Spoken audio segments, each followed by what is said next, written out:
O calendario para a remuda de Feijóo comeza a coller forma. O Parlamento de Galicia celebrará o martes e xoves da semana que ven o pleno de investidura que converterá a Alfonso Rueda no próximo presidente da Xunta. Dese xeito, a toma de posesión do Pontevedrés terá lugar o sábado día 14. Un día antes, o venres 13, Miguel Santalices trasladará o resultado da votación ao Rei. Unha votación, por certo, na que aínda participará Feijóo antes de abandonar a súa acta como deputado autonómico. Os preparativos para a investidura xa arrancan esta semana. O xoves terá lugar unha reunión da Mesa do Parlamento e da Xunta de Voceiros para fixar xa de xeito oficial o calendario que marcará o traspaso de poderes entre Feijóo e Rueda.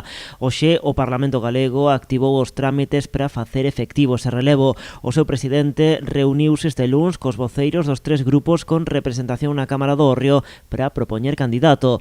O voceiro do Grupo Popular, Pedro Puy, foi o encargado de comunicar ao presidente do Parlamento o nome de Alfonso Rueda como candidato a presidir a Xunta. Coa maioría absoluta de 42 deputados que ten o PP, o camiño para Rueda está máis que despexado. Socialistas e nacionalistas non van presentar candidato. O PSDG aínda non decidiu se votará en contra ou se vai abster. O Bloque, entretanto, xa confirmou que votará en contra de Rueda porque, din, non poden apoiar o secundario de Feijóo.